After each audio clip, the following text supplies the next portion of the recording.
Ronald Thompson was a familiar face on TV in his hometown of New Zealand, selling carpets. That changed when 6 people alleged he was a child predator. Thompson never addressed those claims in court, found to be too unwell to stand trial. Now he's living free here in Australia. I'm Ron. Dan Nolan from ACurrentAffair. It seems you've made a miracle recovery. He needs to answer to it. Do you think you're well enough to fly back to New Zealand and face trial? As long as they're alive, as long as they're breathing, they should be standing in front of a court. He's not a safe person to be around. Mr. Thompson should be sent his marching orders back to New Zealand. This waterfront location is in the heart of one of Australia's best-known tourist spots, constantly filled with families out enjoying the sun. But living in an apartment right opposite is 69-year-old Ronald William Thompson. What locals don't know about Ron Thompson as they wander past his apartment each day are the awful crimes that he's accused of in New Zealand and then allowed to avoid the justice process entirely. And if you require vinyls, Persian rugs... Ron Thompson was a bit of a local celebrity back home in Christchurch thanks to these TV ads. Then come and see my team at Ron's Discount Carpets and be prepared to save money. But at the same time he was selling carpets, he stands accused of abusing at least 6 innocent children. Why have you decided to speak out? I want everybody to know what he looks like so that he can't hurt anybody else. This woman, who we'll call Jane, is one of the alleged victims who came forward to New Zealand police detailing what Thompson allegedly did to her, aged 12. How much trust had he gained within your family?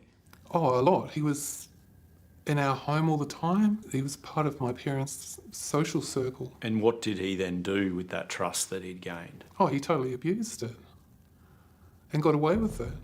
Ronald Thompson was charged by New Zealand police with 18 offences against 6 children, 4 girls and 2 boys over a 20-year period. 11 of the charges were rape, carrying a maximum sentence of 20 years in jail. But Ronald Thompson would never stand trial. In 2023, his lawyers presented an array of medical reports suggesting he was so ill it would prevent him receiving a fair trial. One doctor said he was palliative, with just months to live. To the heartbreak of the 6 alleged victims, a New Zealand judge stopped the trial. This is one of those rare cases where the combination of all his medical issues means that he cannot have a fair trial.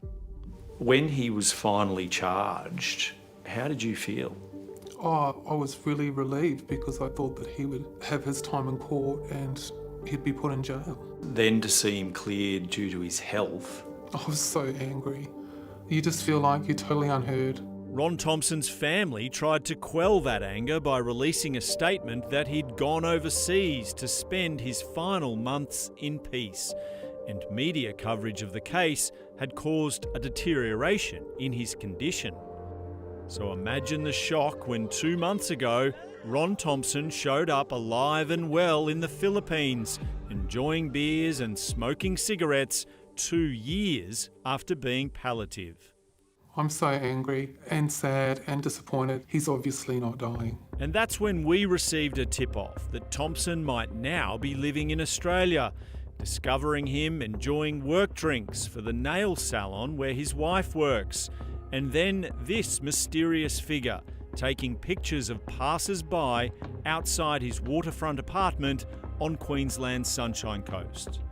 A few days later, we could confirm it was indeed Ronald William Thompson, healthy enough to be climbing stairs unassisted at a nearby apartment block in Maroochydore. We caught up with him out collecting his mail. Seems you've made a miracle recovery. I haven't made any recovery. You were supposedly dying 2 years ago. You seem quite well now. I wish. Since Thompson's name was made public in New Zealand, another 6 alleged victims came forward to police. Little wonder he's not keen on returning home. Do you think you're well enough to fly back to New Zealand and face trial? I've got no comment. You were healthy enough to fly to the Philippines on holidays. In a wheelchair. Do you think you'll be well enough to go back to New Zealand?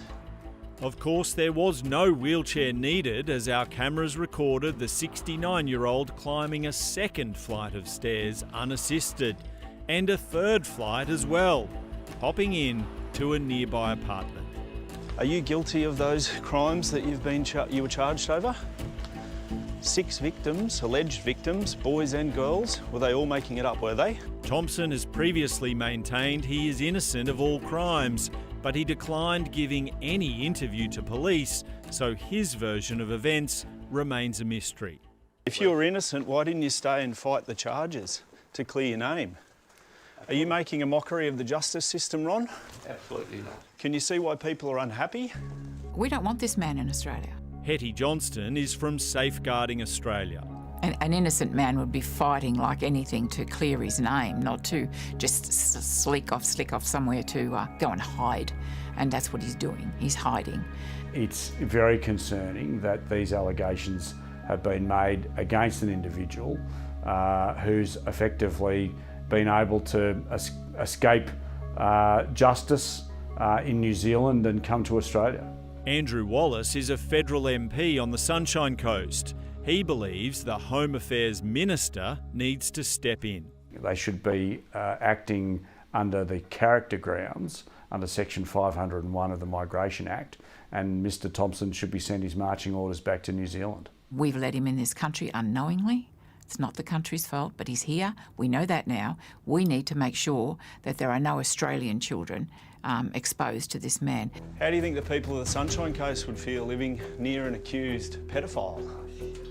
I would hope that he's sent back to New Zealand and he's tried for this. He needs to answer to it. He's not a safe person to be around. What do you think Home Affairs should be doing in this case? Eject him, deport him, get him out of our country. And we've shared the details of our investigation with the Home Affairs Minister and Department. While they can't comment on individual cases, they do have the power to deport non-citizens who, quote, may pose a risk to the health and safety of Australians. So let's see what happens.